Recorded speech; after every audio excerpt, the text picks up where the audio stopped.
Ponme la ficha de Rómulo Carcausto, Erika, rápido. Rómulo Carcausto. ¿Quién es Rómulo Carcausto? Acá vamos a hacer un poco de memorex.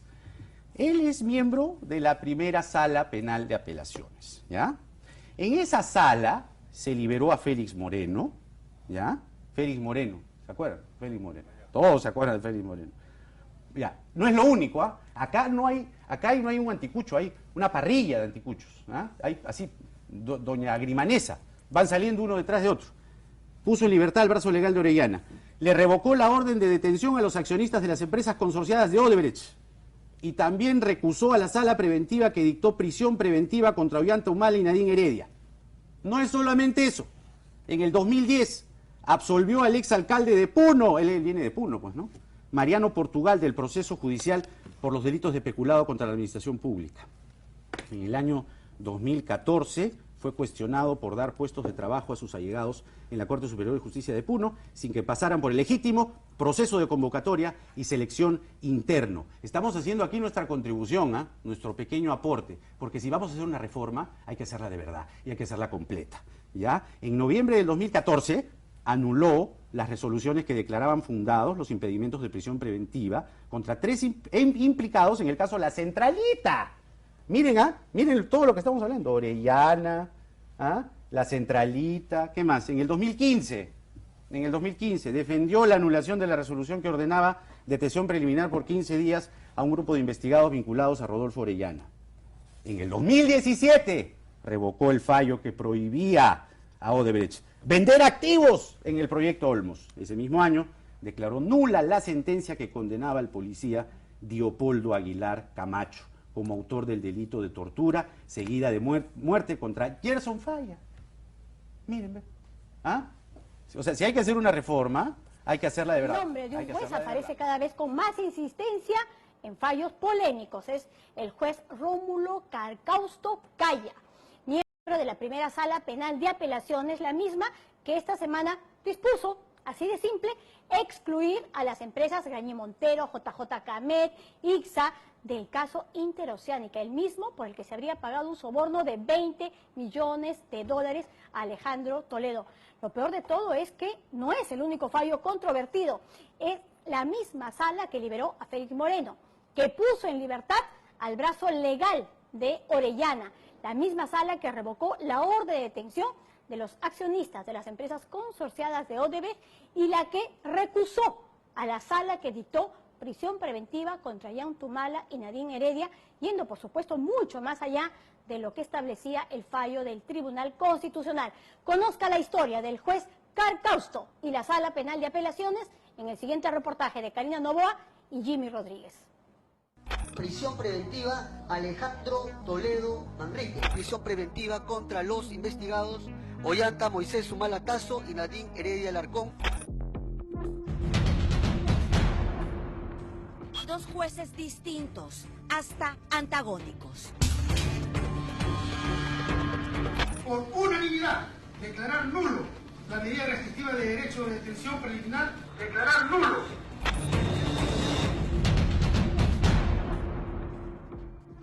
El primero, conocido largamente.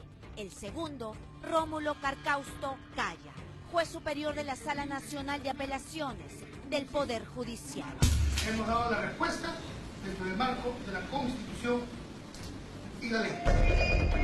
Un magistrado que se define como pegado a la letra del Código Procesal Penal.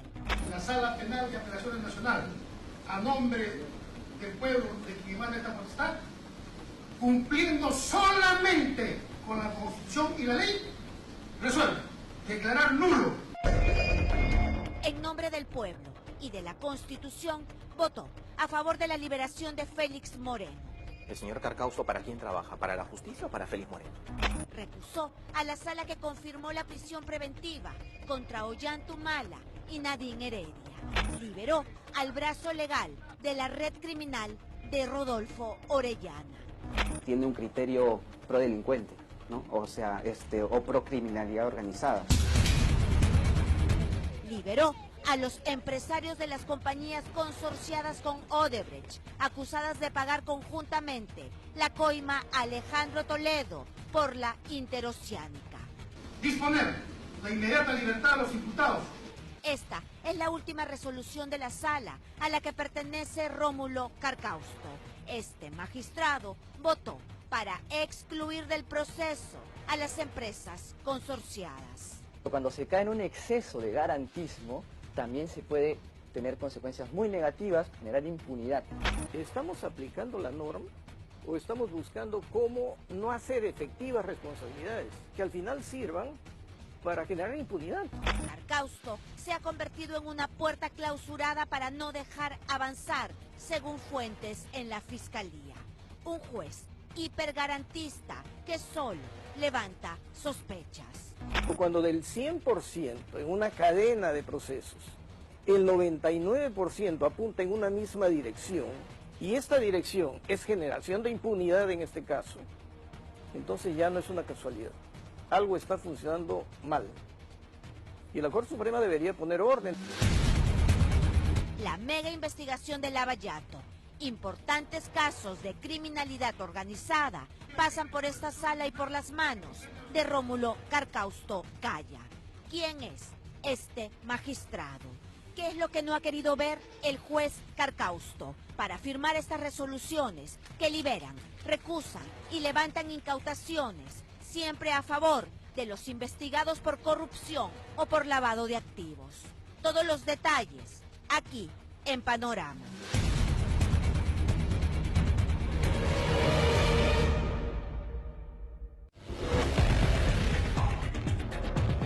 Yo quiero que entiendan, señores, con suma claridad, hay veces los términos se hace complicado para muchos de ustedes. El colegiado no ha dicho si hay o no hay posibilidad de fuga. Lo que el colegiado ha dicho es que no hay motivación, no hay razones, no hay motivos, no hay fundamentos que digan, que demuestren la existencia de esa posibilidad. Esta es la primera sala penal de apelaciones. Está conformada por 3 miembros. Rómulo Carcausto y Sonia Torre la mayoría de veces coinciden en sus decisiones. El voto discrepante es casi siempre de Edita Condori. Y lo más lamentable es que cuanto más poder económico y más poder político haya, los jueces siempre tratan de mostrar que saben mucho, pero para no tocarlos. Esta es la resolución más reciente de esta sala de apelaciones. Se excluye de la investigación por colusión y lavado de activos a las empresas consorciadas con Odebrecht por el caso Interoceánica y la coima para Alejandro Toledo de $20 millones. Se deja fuera de las investigaciones a ICSA, a Graña y Montero y a JJ Camet, contratistas. El pago ha sido por Odebrecht, pero el resto de las empresas sí tenían conocimiento, no detalles, pero sí sabían que existía el acuerdo.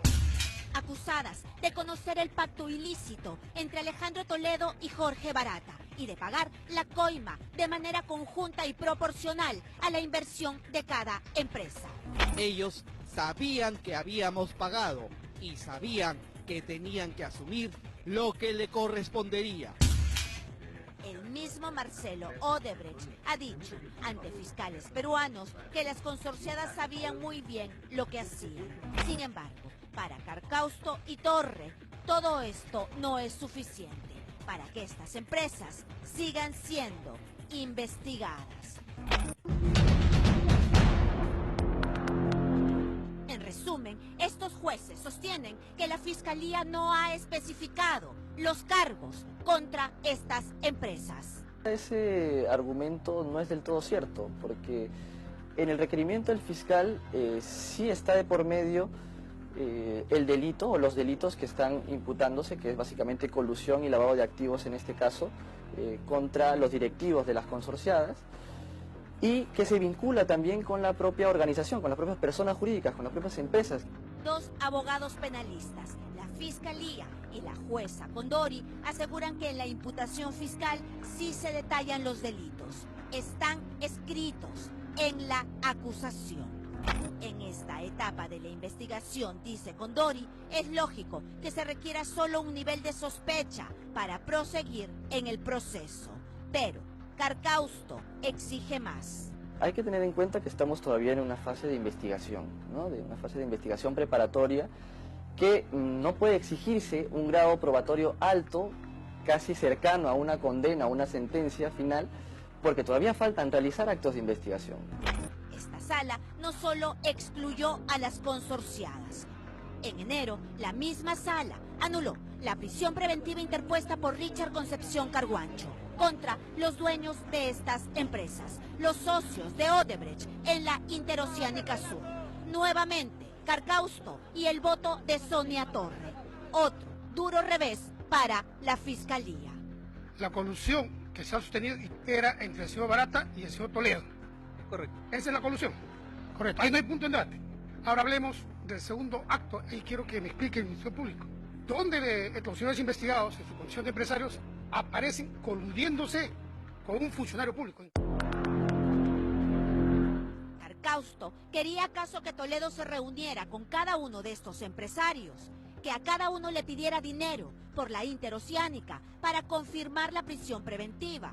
Está aprobado en Perú, en Brasil y en otros países el mecanismo de los sobornos y el papel de cada personaje, hecho que está claro para el Ministerio Público, pero no para esta sala. A los señores abogados de la defensa, a algunos patrocinados se le ha imputado formalmente que pertenecen a una organización criminal. No, señor, no hay una imputación formal. Entonces, de regreso a sus casas. Son sentidos de resoluciones que pueden ser perjudiciales, ¿no? Pueden suponer un riesgo para las investigaciones que realiza el Ministerio Público. En la doctrina que habla del hipergarantismo, que puede ser nocivo también. Tan nocivo como la liberación de Félix Moreno para los fiscales, el primer pez gordo encarcelado por Lavallato. Según la Fiscalía, Félix Moreno pidió una coima a Odebrecht de $4 millones por esta obra, la Costa Verde del Callao. Como ven ustedes, la obra está inconclusa y está paralizada. Fue liberado por la sala Carcausto. Edita Condori votó nuevamente por mantenerlo en prisión. Cuando este señor Carcausto emite la sentencia de que salga de su prisión preventiva, todos los que se habían retraído y se habían escondido cual roedores salieron nuevamente con todo. Ahora se sientan empoderados para poder seguir ocupando cargos públicos y obviamente seguir ejerciendo la corrupción en nuestra región. Es otro de los casos más sólidos para la Fiscalía. La Fiscalía presentó varias pruebas. Un colaborador eficaz que estuvo en las reuniones de coordinación entre Odebrecht y Félix Moreno. El mismo colaborador eficaz recibió parte de la coima. También tienen la ruta del dinero. A pesar de todas las pruebas, decidieron revocar la orden de prisión. No fue suficiente la declaración de Gil Chavitz, el aspirante a colaborador eficaz, ni los desembolsos probados del Departamento de Coimas de Odebrecht. Tampoco sirvieron los constantes viajes a Brasil de Félix Moreno cada vez que se firmaba una adenda para encarecer esta obra. Todo fue poco para estos jueces, insuficiente para mantener en prisión preventiva a Moreno. En realidad, la experiencia que he vivido es una experiencia bastante dolorosa, bastante incómoda. Lo primero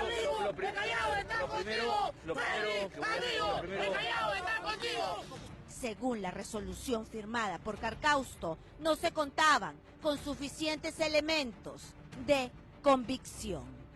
Según el pacto criminal, el dinero del hoy gobernador del Callao, Félix Moreno, debería ser destinado o dirigido Luis Fabre por medio de Valdemir Garreta. La resolución de Carcausto pone en duda incluso que Luis Fabre haya manejado la campaña electoral del todavía presidente regional, cuando Fabre mismo ha aceptado que trabajó en esa campaña y hasta comerciales existen. El doctor Félix Moreno. Pedían prueba de sentencia final, cuando se está al inicio de la investigación. Y así regresaron a Moreno a dirigir la región. Es como que tú pongas al ladrón a custodiar las pruebas que demuestran que él te robó tu casa. No es todo. Esta sala de apelaciones ha sido también la que recusó a los jueces que confirmaron la prisión preventiva contra Ollantumala y Nadine Heredia, a través de un fallo de estos magistrados. Los jueces incómodos fueron separados de la investigación. El Tribunal Constitucional ordenó la liberación de Humala y Heredia, y esta sala dio mucho más. Sacó del camino a la sala Saguanay. El TES ya es un caso cerrado, ¿no? Ha dejado en el limbo muchas cosas, pero ha abierto una puerta de impunidad y de blindaje que para mí el tema anticorrupción casi está lesionado, herido de muerte.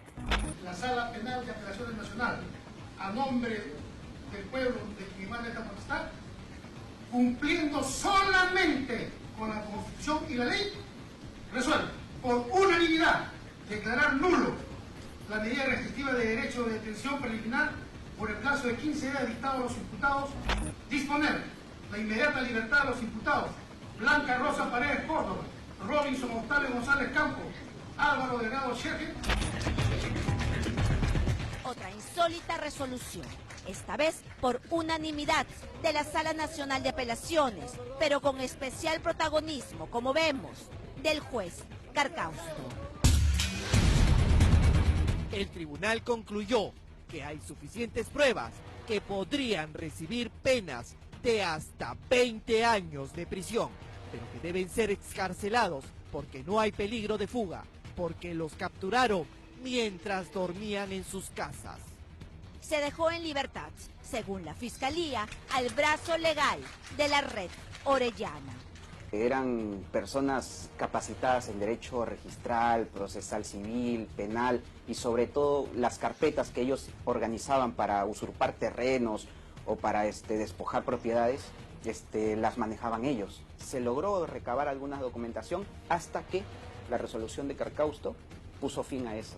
Nosotros no hemos entrado a analizar si existe o no posibilidad de fuga. Lo que al colegiado le corresponde es analizar los motivos, razones o fundamentos que la CUA haya exprimido sobre la posibilidad de fuga. Y la conclusión a la que ha llegado el colegiado es que no había esa razón de motivaciones o fundamentos de la posibilidad de fuga. Un juez hipergarantista y una jueza que votó igual que Carcausto mayoritariamente en estas polémicas decisiones y que acaba de pedir que se tomen medidas contra Concepción Carguancho porque promueve desestabilizar la Sala Penal Nacional. 2 de 3 son mayoría en la sala. ¿A quién favorecen sus fallos? Pero sobre todo, ¿qué perjudican?